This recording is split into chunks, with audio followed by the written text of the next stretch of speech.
Mēs esam vakar Buļu pludmalē. Mums plānots sakopt vidi, savākt atkritumus, kuru, diemžēl, mūsu cilvēki ir šeit atstājuši. Un es aicinu pievienoties un palīdzēt mums sakārtot un sakopt mūsu vidi.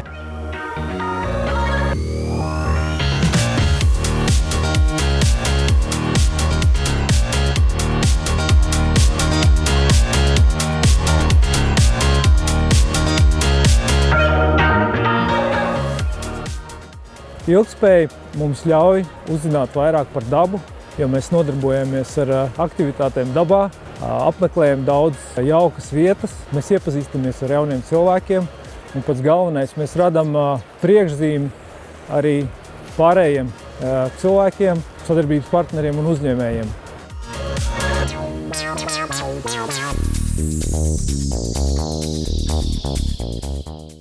Brīnišķīgas sajūtas. Mēs apvienojam patīkamā liederīgu, pastaigājam svaigā gaisā, pavingrojām un sakopam arī mūsu vidi. Man liekas, tas lieliski arī ļauj iepazīt sadarbības partners mazliet citādākā gaisotnē, nevis ikdienas sapulcēs un ikdienas ēpastos un telefonu sazinos. Bērnus, manuprāt, svarīgi ir iekļaut, jo parādīt, kāpēc nevajag mēslot dabā. Jo jaunā paudze īstenībā jau skolā apgūst lietas par to, kā saglabāt vidi tīru, patīkamu apkārt, kā rūpēties par dabu, par ilgtspējību. Īstenībā es domāju, ka mūsdienu jaunatne savos gados zina vairāk nekā mēs zinājām viņu gados.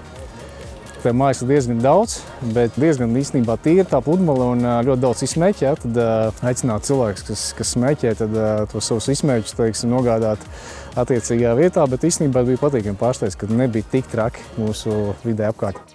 Man ir novērojams cienīt mūsu dabu, rūpēties par vietu, kur mēs atpūtamies un baudīt un neatstāt sadzīves atkritumus. Un vajag domāt par nākotni, rūpēties par dabu, par skaistumu, kas mums apkārt ir. Smilšu sietiņš bija interesantākais, ko mēs šodien atradām. Beigtais papagailis.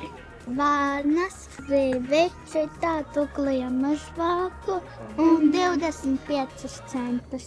Mēs esam atvērti dažādām iniciatīvām. Tikko runāja Rihardu no Schneider Electric, un viņš arī jautāja, mums ir interese piedalīties dažādu veidu iniciatīvās. Protams, mēs arī esam gatavi, izskatīsim, un arī mūsu darbinieki arī piedāvā dažādas iniciatīvas. Mēs piedalīsimies un veidosim mūsu dzīvi interesantu un daudzveidīgu.